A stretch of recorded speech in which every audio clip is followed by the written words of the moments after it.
In this video, I thought we'd take a look at pattern Dosan together. And once again, I've got the Legacy Guide video up for the patterns. I know there's a lot of students and a lot of schools that learn from these. We don't do our patterns exactly like this. We never learned them this way.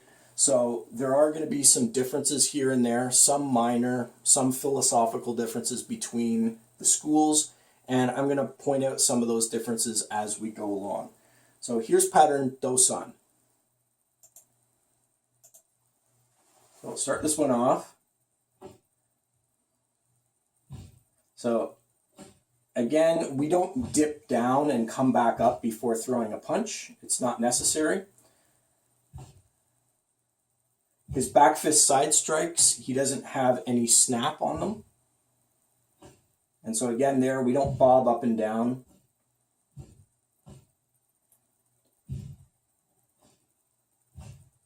His double punches are too slow. So he comes around, does the knife hand, and the knife hand, and again, we don't say the name of the pattern for the final movement. It's a key up, that's just a yell. A key up is when you finish. Whatever the final technique happens to be in patterns, the final technique is a strike. So when you do the strike, key up. So watching him again, when he did the fingertip middle straight thrust, you notice that he also did an additional movement after that.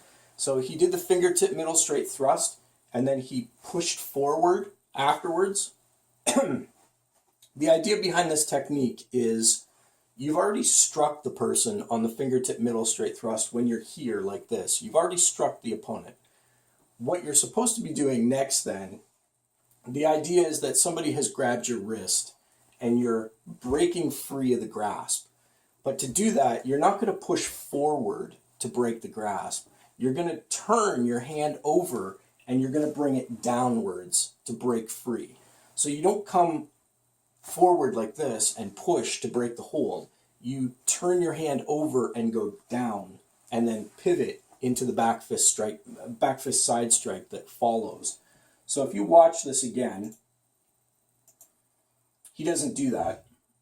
Here again, he doesn't bring his foot all the way back in on those techniques there. See, that's unnecessary. The back fist side strike, he doesn't snap it and bring it in.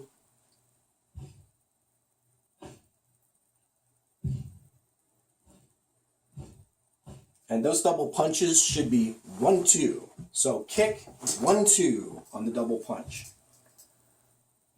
There's the two high blocks. Hand is held way too low. This bottom hand here should not be held down at the hip. It should be held up high. So everything is tight, not loose. So that's another minor difference between the schools is they hold their non-striking hand down at their hip level, and we hold that hand not down here, but we hold it up here so that everything is tight. So that's another difference.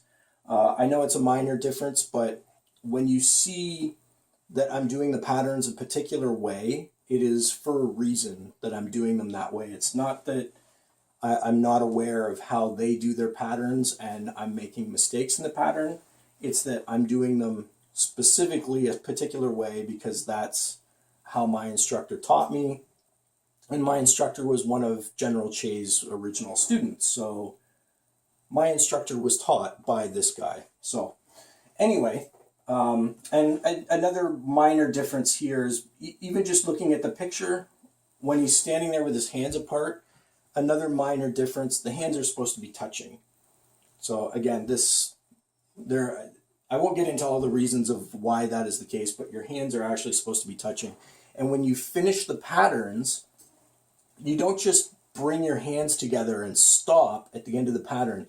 You actually bring your hands up in front of your body, like up in front of your face. Breathe in, and then as you breathe out, you bring your hands down slowly, and then you get into the finishing position at the end of the pattern. So you don't finish your pattern and then just immediately stand with your hands together like this. You bring your hands up in front of your face, breathing in, and then exhaling as you bring your hands down. So it's a breathing control exercise at the end of the pattern to basically settle yourself when you're finished. So that's another thing that they don't do, and you'll see me doing that on every single pattern that I do. Again, that's how I was taught. I was taught by a 9th degree Grandmaster black belt in Taekwondo, and I'm not sure what his rank was in Hapki-Do, but in Taekwondo he's 9th degree black belt.